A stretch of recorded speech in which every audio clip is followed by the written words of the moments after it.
Ciertamente nos ha tocado vivir un mundo difícil, un tiempo bastante complicado, tiempos peligrosos.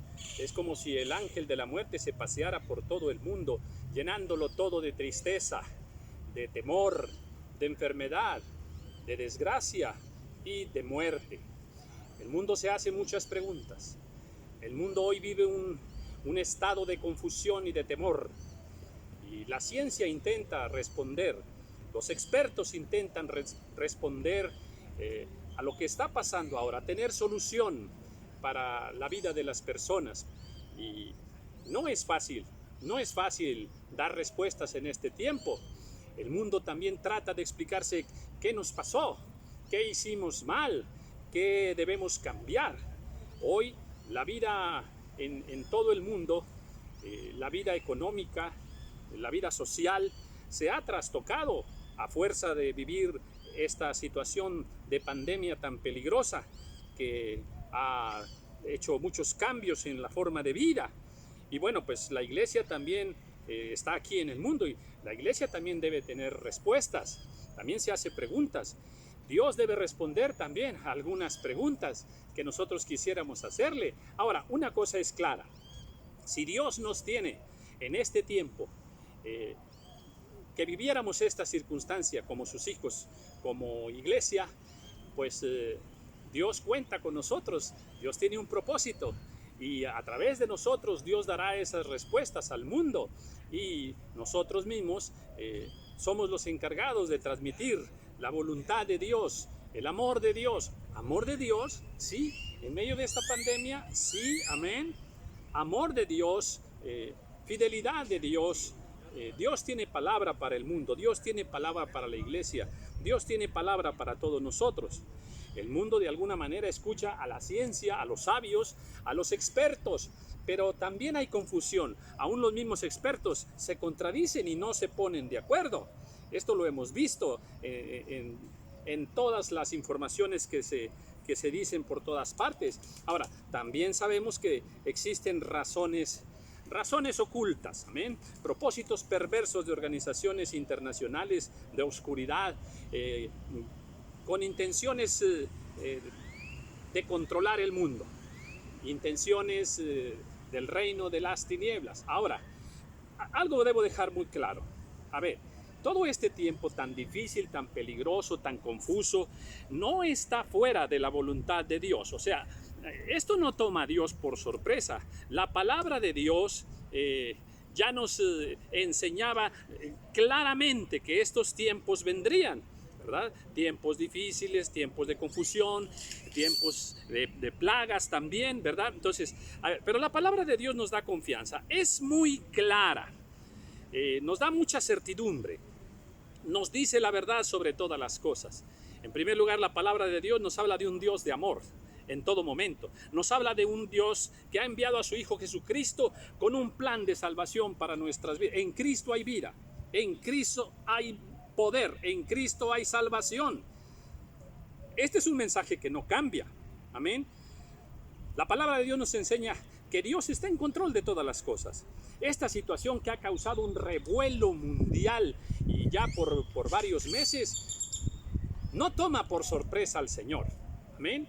Y Dios quiere que nosotros lo entendamos. Estas cosas ya estaban escritas. La palabra del Señor nos dice, ¿qué tiempos vendrían sobre el mundo? ¿Qué tiempos vendrían sobre la iglesia? O sea, la iglesia no puede estar en confusión. Amén. Entonces, sí hay una voluntad perfecta de parte del Señor para todos nosotros. ¿Qué es lo que quiere el Señor? Bueno, el Señor nos enseña en su palabra que estad siempre gozosos. O sea, que nosotros mantengamos el gozo. Que la paz que sobrepasa todo entendimiento esté con nosotros. Esa es su voluntad perfecta también. O sea, nosotros como hijos de Dios somos responsables y somos los encargados de transmitirle al mundo una palabra de salvación, transmitirles amor, gozo, paz, transmitirles una fidelidad de Dios, compartir con ellos la palabra del Señor. Porque la palabra a su tiempo cuán buena es, dice la palabra. Bueno, pues en este momento el mundo necesita algo en qué confiar, alguien en quien confiar. Indudablemente que nada mejor que confiar que en Dios. De hecho, podemos ver que en todo este tiempo, miles y miles de personas por todo el mundo, por todas las naciones, también gobernantes de las naciones, han invocado el nombre del Dios Todopoderoso. Amén. Ahora, bueno, yo sé que en este tiempo, por el miedo mismo, lleva a los hombres a arrodillarse, a buscar una tabla de salvación. Bueno, pues lo primero que tenemos que buscar es la salvación en Cristo Jesús. Amén. Ahora, entonces, nosotros como hijos de Dios, conociendo la palabra del Señor, conociendo a Dios, un Dios de amor, un Dios bueno, un Dios justo, aleluya, un Dios que está con nosotros en todo tiempo, no debemos nosotros, seguir los pasos del mundo, imitar al mundo. Si el mundo está en confusión, nosotros no podemos estar en confusión, sino en paz. Si el mundo no sabe qué está pasando, nosotros por la palabra del Señor en Cristo Jesús, nosotros sabemos lo que está pasando. Hay un plan de Dios. Dios hablando a la humanidad. Dios amonestando también a la humanidad para que componga sus caminos, para que busquemos al Señor. ¿Por qué? Porque el tiempo está cerca.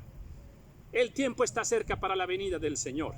Y lamentablemente el mundo se está perdiendo en muchas situaciones de pecado. No quiero nombrarlas, son demasiadas. Pero vemos cómo se degrada el mundo día a día. La maldad crece día a día. El aborrecer a Dios, el detestar la palabra de Dios, el estar en contra de Jesucristo, pues esa es una situación que la vemos lamentablemente que cada día crece, crece y crece. Amén. Ahora, ¿para qué nos puso Dios en este tiempo aquí en este mundo? ¿Para qué nos puso el Señor acá? Bueno, pues nosotros tenemos que estar muy claros y saber perfectamente cuál es esa voluntad del Señor en este tiempo. Mira, a ver, déjame ponerte un ejemplo. Cuando el pueblo de Israel estaba en Egipto, ahora, tú que conoces la palabra sabes que Israel es el pueblo de Dios, como ahorita la iglesia es el pueblo de Dios, y que Egipto es el mundo.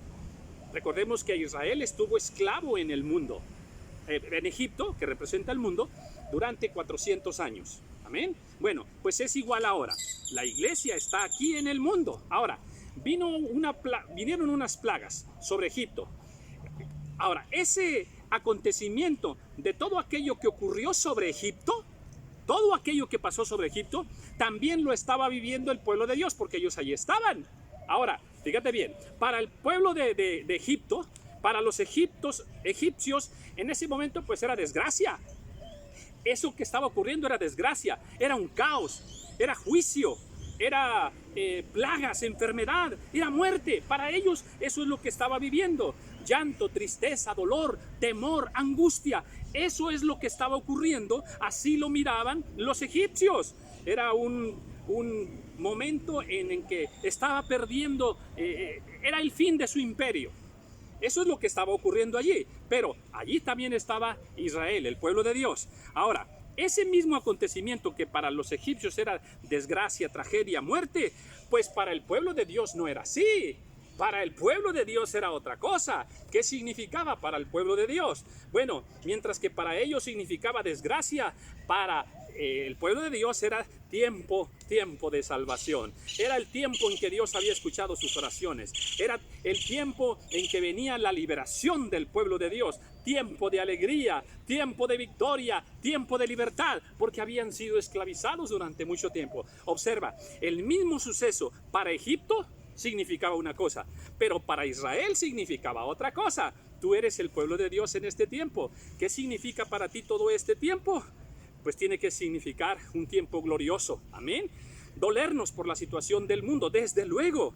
Ahora, también tenemos que saber que para nosotros está a punto de terminar el tiempo de esclavitud. Amén. Porque seremos liberados como hijos de Dios a la libertad gloriosa de los hijos del Señor, como está escrito en su palabra, que Jesús viene por su iglesia. Ahora, para nosotros es también un tiempo de resguardarnos. A ver, el pueblo de Dios cuando las plagas caían tuvo que resguardarse. Amén. Esperar para que pasara todo aquel tiempo. Amén. Al final salen hasta llenos de oro y de alhajas. Amén. Salieron en victoria y salieron con una gran riqueza. ¿Qué es lo que quiero decir? Que en este tiempo tenemos que resguardarnos. Sí, tenemos que ser responsables. No tenemos que ser, así, envalentonados con nuestra fe y que el poder de Dios está con nosotros. Sí está con nosotros, pero no tentemos al Señor. Seamos solidarios, con ciudadanos también responsables con toda la humanidad. Apoyémoslos, oremos por ellos, démosles palabra. Llevémoslos a mostrarles a un Dios vivo, a un Dios de amor. Hay que transmitirles paz. Ellos tienen temor, nosotros tenemos que transmitirles paz, la paz de Dios, la que sobrepasa todo entendimiento. Tenemos que llevar nuestra alegría, nuestro gozo, el gozo que Dios quiere que tengamos en todo momento, compartir con ellos ese gozo precioso que está en Cristo Jesús. Entonces, si Dios nos tiene aquí para este tiempo, es porque espera que tú y que yo y que todos los hijos de Dios seamos responsables espiritualmente y que sepamos vivir este tiempo, no en confusión como el mundo. Nosotros sí tenemos quien nos guíe en este tiempo. Nosotros sí tenemos, por la palabra de Dios, sabiduría en Dios para poder sobrevivir en este tiempo. Y la voluntad perfecta del Señor es que sigamos compartiendo su palabra. Amén. En este tiempo Dios va a rescatar a millones de personas por toda la tierra. Amén. En este tiempo nosotros tenemos que manifestar el amor de Dios, el glorioso amor del Señor. Hay una gran necesidad de amor. Hay una gran necesidad de encontrar una luz, pues esa luz está en Cristo Jesús. Y tú tienes esa luz. La iglesia tiene la luz de nuestro Señor Jesucristo. Ahora, cumplamos con esta responsabilidad que el Señor nos ha dado. Amén. Dios nos ha encomendado este trabajo espiritual para este tiempo. Hagámoslo, hagámoslo. Alabemos al Señor, glorifiquemos al Señor. El mundo, muchos de ellos culpan a Dios de esta situación. Esto está totalmente fuera de toda realidad espiritual. Amén. Dios es bueno. Dios nos ama, y cuando Él, como dice su palabra, ¿verdad? Que es necesario que todas estas cosas ocurran, Él tiene siempre respuestas maravillosas. Amén. Entonces, Dios es bueno, Dios es amor. Nosotros como hijos de luz, transmitamos esa luz y esa confianza al mundo entero. El mundo te necesita y para eso Dios te ha puesto en este tiempo. El mundo nos necesita. Alabado sea el Señor. Démosle al mundo la confianza que necesita. Digámosles que hay fe, que hay esperanza. Esa esperanza está en Cristo Jesús. Amén. Ahora, si tu iglesia de este tiempo, tú hijo de Dios, hija de Dios, en este tiempo cumples con esa responsabilidad espiritual que Dios te ha encomendado, no olvides que la palabra del Señor dice que Dios tiene para nosotros 5 coronas. Aleluya. Dios va a recompensar, bendito sea tu nombre, Señor. Dios va a recompensar toda obra de fe, toda obra de amor de sus hijos. Y más en este tiempo es cuando más se necesita palabra de Dios, más se necesita del amor de Dios. El mundo clama, el mundo se siente solo, sobre el mundo hay un espíritu de muerte y de temor. Pero en el nombre de Jesús, la iglesia de este tiempo, nosotros como sus hijos, somos llamados a llevar esa palabra poderosa y a rescatarlos del reino de las tinieblas, a rescatarlos de la opresión del enemigo. Y para eso, por el poder del Espíritu Santo en Cristo Jesús, nosotros cumpliremos con ese objetivo. Finalmente, Santiago 1:12 dice que si resistimos la prueba, el Señor nos dará la corona de vida, Hoy al mundo lo tiene atemorizado el coronavirus. Pero a nosotros Dios nos promete la corona de vida. Aleluya, aleluya. Entonces glorifiquemos al Señor. Y quiero decirte que tú das positivo, tú eres ya positivo para la corona de vida que Dios tiene para ti y para toda tu casa. Bendiciones en el nombre que es sobre todo nombre. Amén.